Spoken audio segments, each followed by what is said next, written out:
तो यहाँ क्योंकि महर्षि वशिष्ठ और महर्षि वामदेव जैसे जो ब्रह्म ऋषि हैं वो इनका नेतृत्व कर रहे हैं, तो इसलिए इनके नेतृत्व में जो दूसरे परंपरा से चले आ रहे जो ऋत्विग हैं वो भी एतैहि ब्रह्म ऋषि भी नित्यम ऋत्विजः तस्य पौर्वका विद्या विनीता। इसलिए जो परंपरा से चले आ रहे पौर्वका पहले के जो ऋत्विग हैं वो भी विद्या से युक्त हैं, विद्या से विनीत हैं, विनम्र हैं।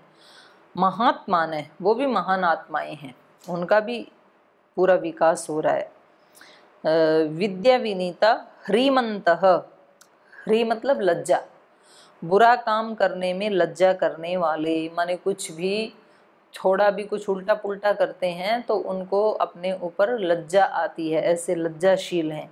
तो महिलाओं के लिए तो ये कहा ही है कि लज्जा तो नारियों का आभूषण है, क्योंकि जब कुछ गलत काम करने में अगर हमें अंदर से ये एहसास नहीं होता है कि हम कुछ गलत कर रहे हैं तो फिर हम बहुत आसानी से उन गलत कामों में प्रवृत्त होते चले जाएंगे और हमें ये पता भी नहीं चलेगा।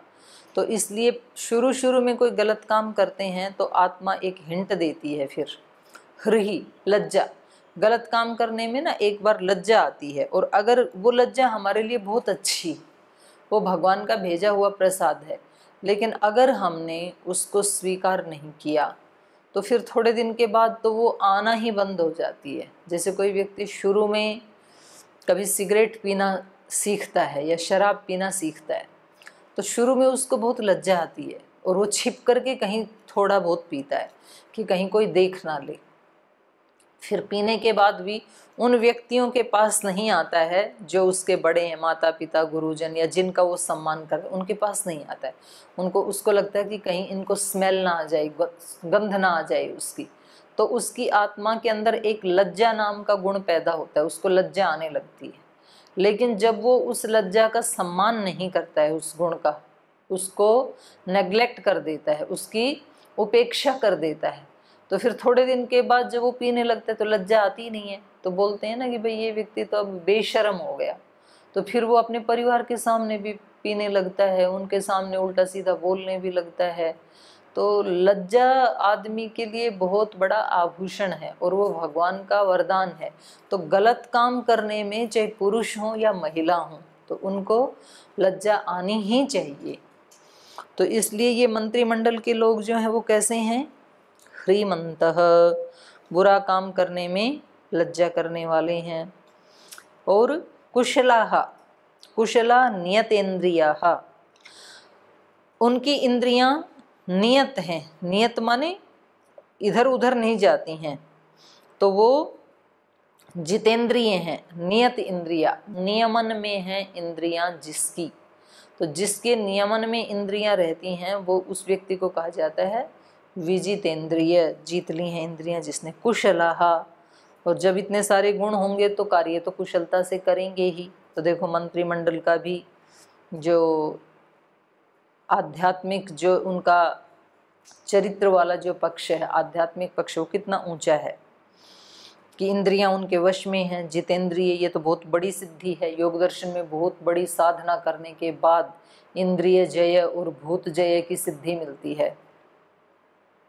यहाँ मंत्रिमंडल के लोग जो हैं, क्योंकि ये भी ऋषियों के साथ रहते हैं तो संगति का असर पड़ता है, तो ये अपना कार्य करने में कुशल हैं, विजितेंद्रिय हैं, लज्जावान हैं, विद्या से विनम्र हैं, श्रीमंतश्च। और ऐसा नहीं है कि इनके पास कुछ है नहीं। व्यक्ति कहते हैं, बोले जी जिसके पास कुछ है नहीं वो ही हाथ जोड़ता रहता है, सिर झुकाता रहता है। अच्छा, उनके लिए दूसरे लोग जो है ना, अकड़ वाले लोग होते हैं, वो बहुत बुरे बुरे शब्दों का भी प्रयोग करते हैं। एक व्यक्ति अपने बड़ों के प्रति यदि वो एक शिष्टाचार का पालन करता है, अनुशासन का पालन करता है, उनकी आज्ञा पालन करता है, तो फिर दूसरे बोलेंगे ये तो उसका चमचा है, ये तो उसकी चमची है, मतलब वो उनको भी क्रिटिसाइज करते हैं। तो इससे वो उन दूसरों का तो नुकसान क्या करेंगे, वो अपना नुकसान कर लेते हैं, क्योंकि अच्छाई में भी उनको बुराई ही देखने का स्वभाव बन जाता है।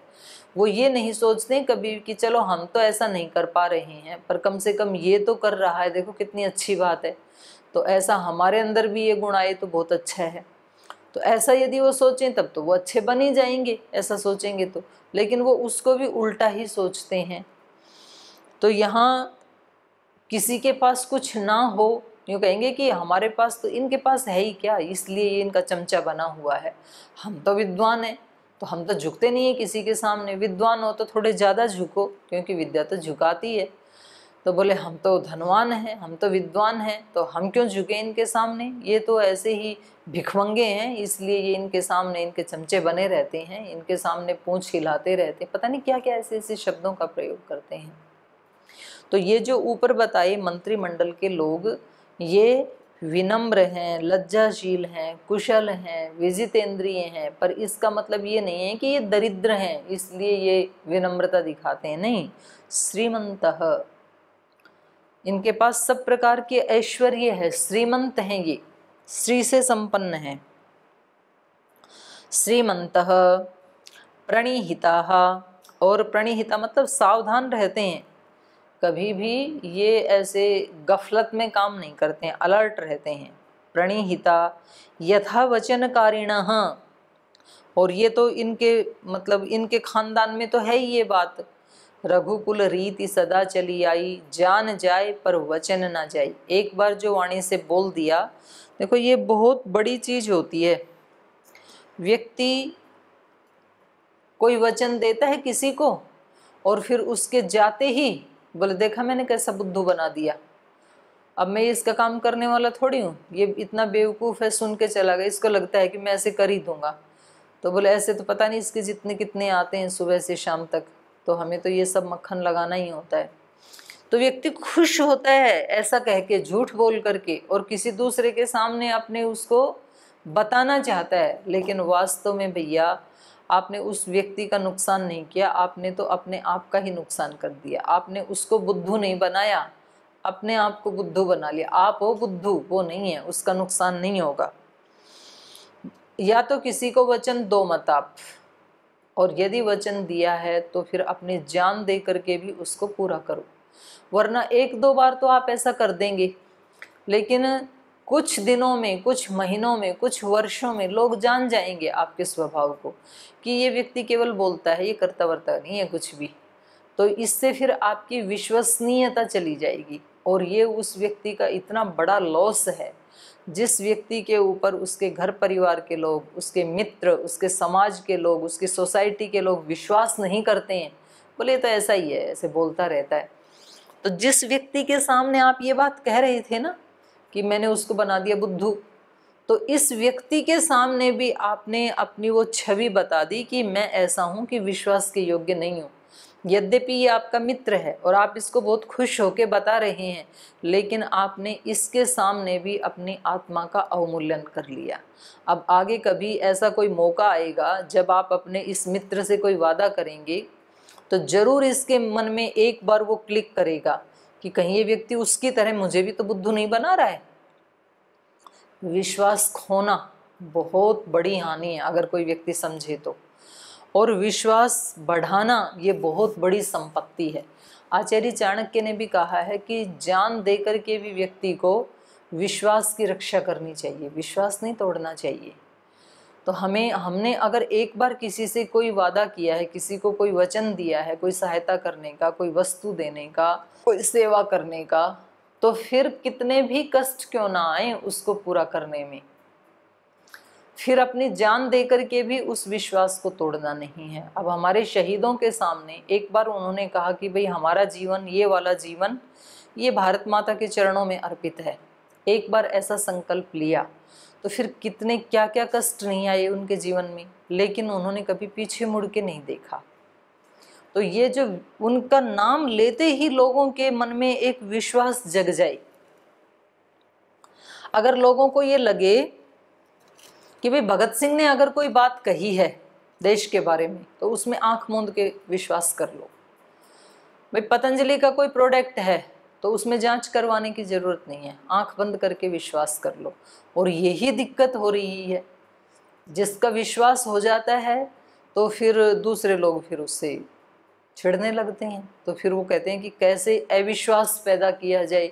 तो खैर वो कई तरह की कोशिशें भी करते हैं, षड्यंत्र भी रचते हैं। तो ऐसे घर परिवारों में भी होता है, एक व्यक्ति जो सबका विश्वास जीत लेता है तो उस व्यक्ति के विरुद्ध फिर दूसरे व्यक्ति जो है वो कोई षड्यंत्र शुरू कर देते हैं, और ताकि वो कभी झुंझलाए, कभी उसके अंदर से कुछ ऐसा निकले तो फिर हम ऐसे कहें कि देखो आप कहते थे ना ये बहुत अच्छा है, हमने बताया था ना ये अंदर से अच्छा नहीं है।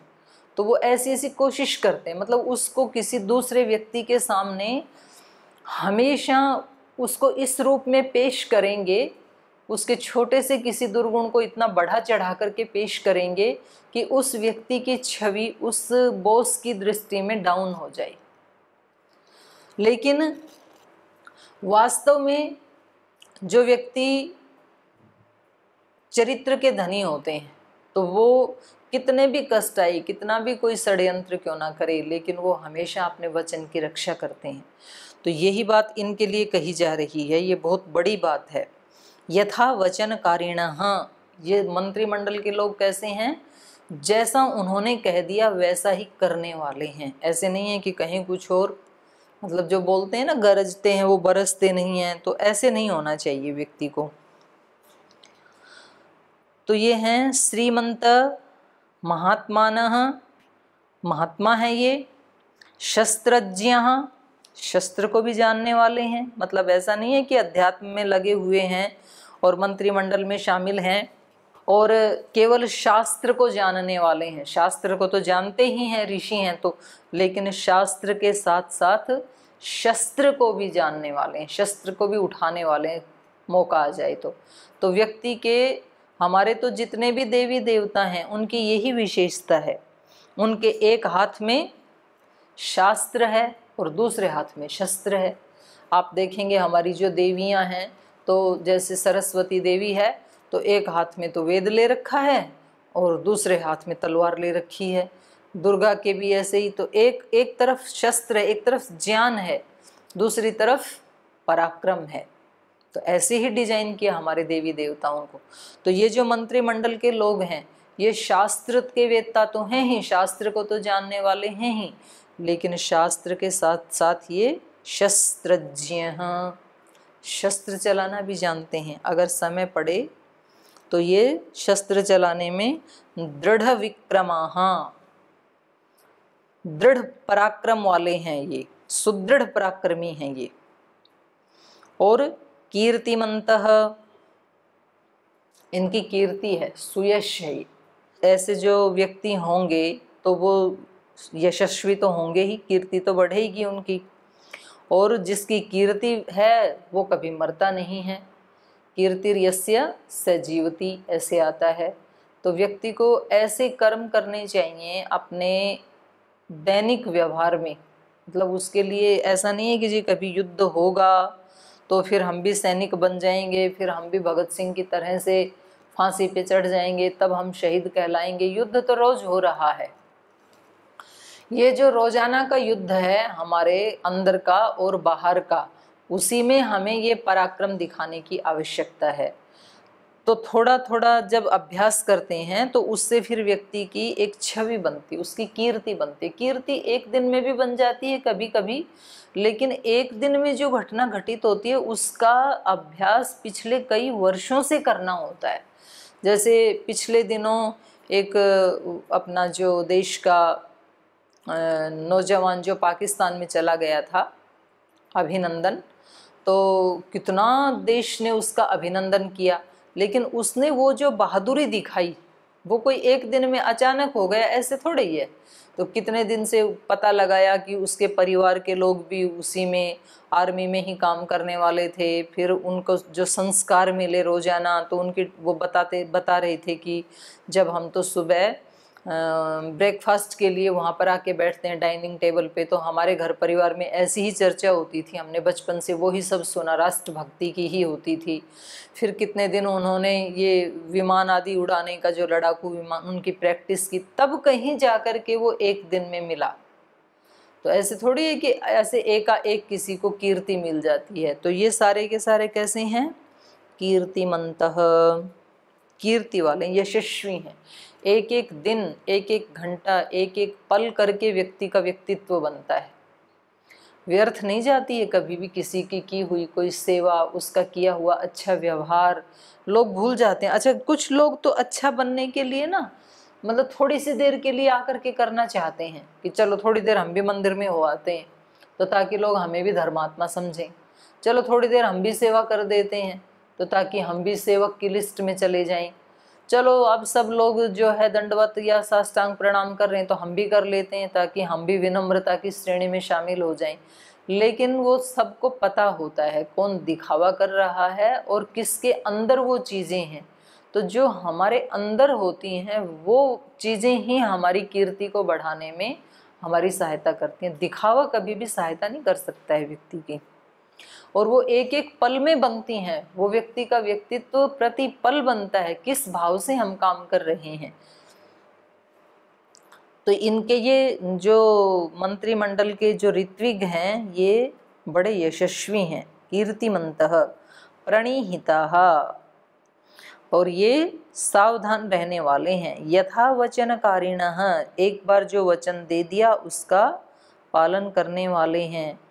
तेज क्षमा यशः प्राप्तः, इन्होंने बड़े तेजस्वी हैं, तेज को प्राप्त किया है।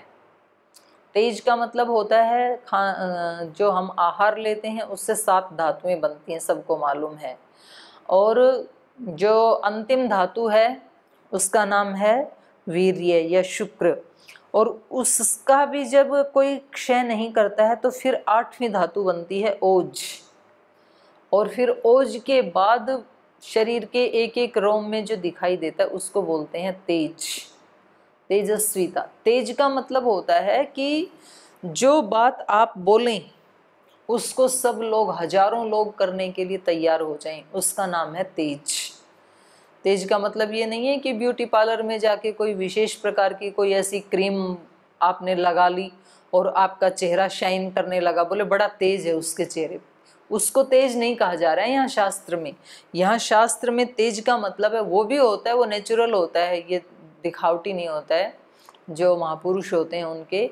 लेकिन तेज का मतलब ये होता है कि उस व्यक्ति ने एक बार किसी चीज़ के लिए आह्वान किया तो लाखों लोग उसको पूरा करने के लिए खड़े हो जाएं, उसकी वाणी में इतना तेज होता है।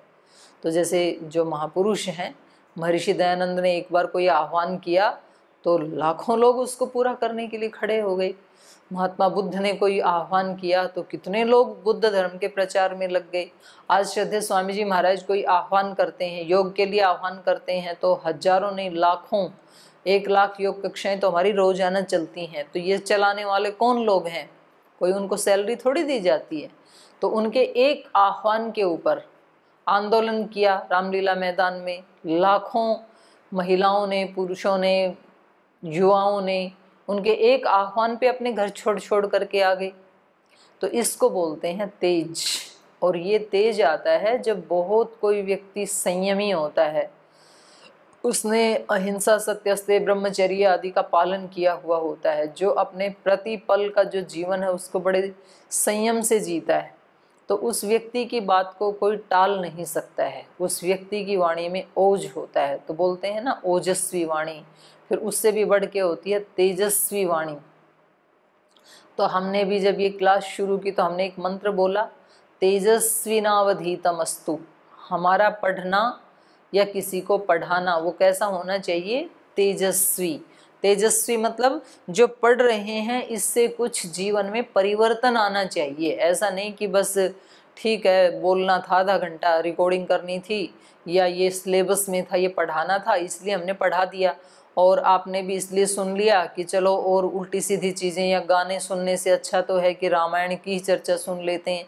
तो बस ये केवल आधे घंटे हमने अपने टाइम को अच्छे से पास कर लिया इसलिए हमने इसको सुनना था, तो फिर ये सुना हुआ तेजस्वी नहीं होगा।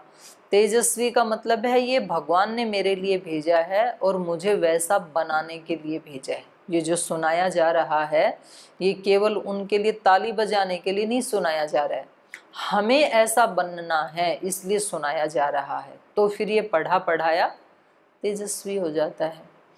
तो ये सब के सब इनके मंत्रिमंडल के लोग हैं। तेजस्वी, तेज प्राप्ता, क्षमा प्राप्ता। क्षमा वीरस्य भूषणम। क्षमा कौन कर सकता है? जिसके अंदर इतनी ताकत है, जिस व्यक्ति के अंदर इतनी शक्ति है, शक्तिवान। वीरस्य भूषणम, वीर पुरुषों का आभूषण है क्षमा, कायरों का नहीं है। कायरों में क्षमा करने की हिम्मत होती नहीं है। जिनके पास पहले ही बहुत थोड़ा सा बल है, उनको उनके प्रति अगर कोई व्यक्ति अपराध कर दे तो वो तो बिल्कुल आग बबूला हो जाएंगे, वो तो बिल्कुल झगड़ा कर देंगे, वो उनका मर्डर करने के लिए तैयार हो जाएंगे, उनकी पिटाई करने के लिए, उनके ऊपर लाठी डंडा तलवार चलाने के लिए, गन चलाने के लिए तैयार हो जाएंगे। ये कायरों की निशानी है, बहादुरी की निशानी नहीं है। ये बहादुरी की निशानी तो ये है कि आप उसको दंड ना दे करके उसके जीवन को बदल दें, उस व्यक्ति को हिंसक से अहिंसक बना दें। ये बहुत बहादुरी का काम, ये शक्ति का काम है। अंगुलीमाल जो डाकू थे, उनसे जब महात्मा बुद्ध मिले तो उनका जीवन परिवर्तन कर दिया उन्होंने। अगर वो चाहते तो वो उन्हीं का फरसा उठा के उन्हीं को भी काट सकते थे कि चलो ये बहुत लोगों की उंगलियां काट चुका है, आज इसी का काम तमाम कर देता हूँ। ताकत तो थी ही उनमें तो, लेकिन वो पराक्रम नहीं है। वहाँ उन्होंने उसको क्षमा किया। महर्षि दयानंद को जगन्नाथ ने जहर पिलाया और महर्षि दयानंद को पीते ही पता लग गया, वो योगी थे। उन्होंने बुलाया उसको, भाई तूने बता क्या मिलाया है इसमें दूध में। तो उसने स्वीकार किया। बोले जी मेरे को तो जिस वेश्या को आप कल गाली निकाल रहे थे तो उसने मेरे को बहुत सारी दौलत दे दी, मेरे को लालच आ गया और मेरे से पाप हो गया। मैंने तो उसी ने मेरे को शीशा पीस के दिया था, पाउडर दिया था गिलास का, वो मैंने दूध में मिला दिया। तो अब महर्षि दयानंद इसको दंड भी दे सकते थे। वो तो वह खुद ही इतने बलिष्ठ थे कि उसको तो अकेले ही दबोच देते, या तो किसी कमरे में बंद कर देते, या तो अपने जो सेवक थे उन्हीं से उनकी जान ले लेते। तो उनके पास तो दंड देने के सारे साधन थे, लेकिन उन्होंने अपने पास से उसको किराए के रुपए और दिए।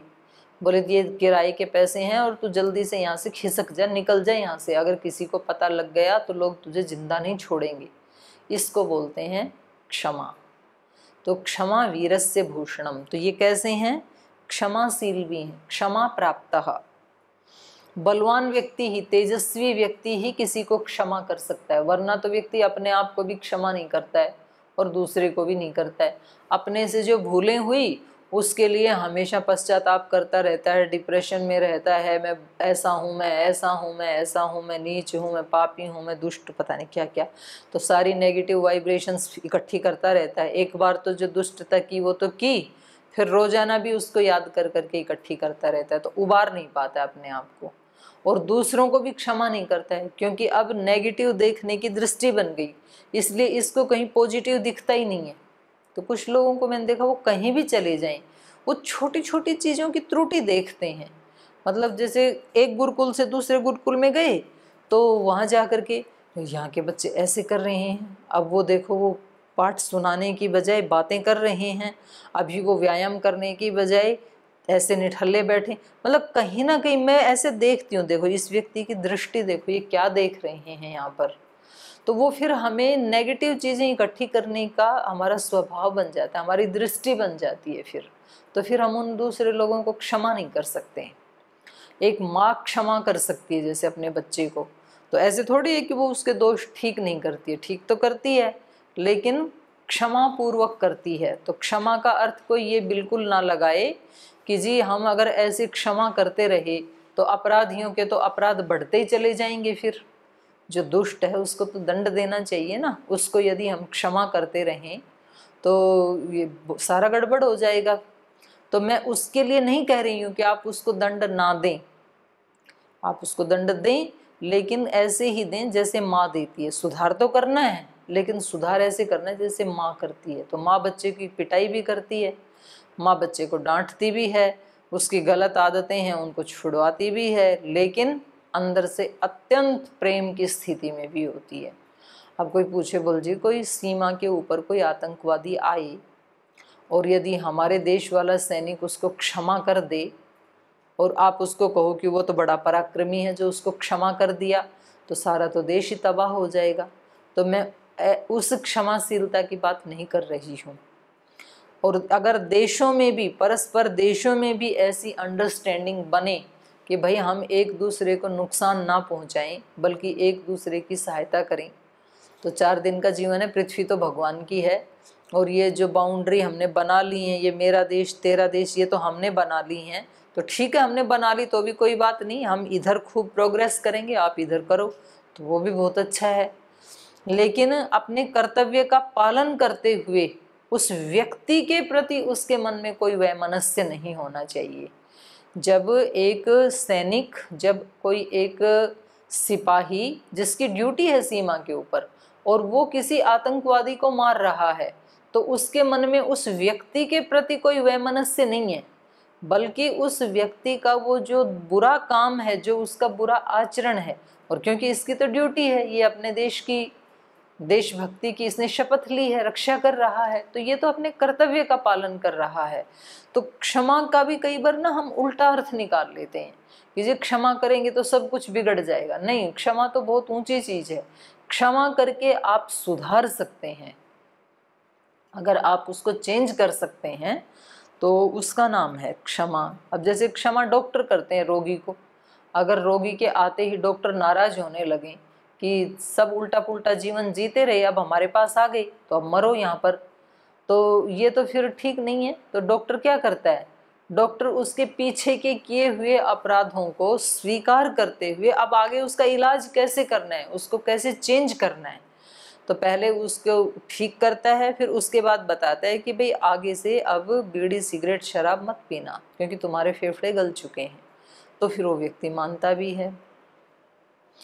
तो ये सारे के सारे इनके जो मंत्रिमंडल के लोग हैं ये कैसे हैं, तेज क्षमा यशः प्राप्ता, तेज को प्राप्त किया है, क्षमा को प्राप्त किया है, यश को प्राप्त किया है। और कैसे हैं, स्मित पूर्वाभिभाषिण। हाँ, मतलब ये कल्पना करके भी इतना अच्छा लग रहा है। कह रहे हैं पूर्वाभिभाषिण स्मित, बोलने से पहले मुस्कुराते हैं। स्मित, स्मित ईषद हंसने, स्मिंग ईषद हंसने एक धातु है संस्कृत में, स्मिंग धातु है, उसका अर्थ है ईशत हंसने। ईशत कहते हैं थोड़ा, और हसन माने हंसना, जिसमें थोड़ा सा हंसा जाता है उसको कहते हैं स्मित। और यहाँ संस्कृत के इस स्मिंग धातु से ही अंग्रेजी में बन गया स्माइल। तो स्माइल का मतलब है, एक तो होता है लाफिंग, वो तो जोर से हंसना होता है, और स्माइल होता है ईशद हसन, थोड़ा थोड़ा मुस्कुराना। तो ये बोलने से पहले जो मंत्रिमंडल के लोग हैं ये क्या करते हैं, स्मित पूर्व, पहले मुस्कुराते हैं, फिर मुस्कुरा करके कोई बात करते नहीं तो पता लगे कि पूरी ऐंठ में ही बात करते हैं। आजकल तो जो ऊंचे पदों पर हैं उनको नमस्ते भी करें तो वो नमस्ते तो लेते नहीं है, ऐसे तीखी नज़र से और देखते हैं कि तुम्हारी कैसे हिम्मत पड़ी हमें नमस्ते करने की। तो ऐसे नहीं है इनके मंत्रिमंडल के लोग, वो मुस्कुरा के भाषण करते हैं। क्रोधात कामार्थ हेतु वा न ब्रूयु अनृतम वचः, और कभी भी क्रोध के कारण या अपनी किसी कामना के हेतु से कभी भी वो झूठे वचन नहीं बोलते, झूठ नहीं बोलते हैं कभी भी। कितना भी अहित क्यों ना हो, कितना भी लॉस क्यों ना हो जाए, लेकिन सत्य का ही पालन करते हैं।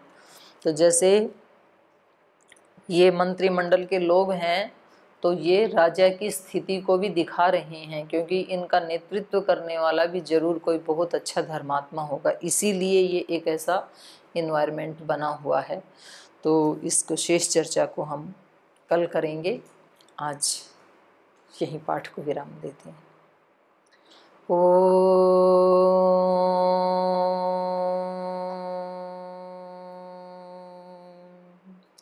शांति शांति शांति।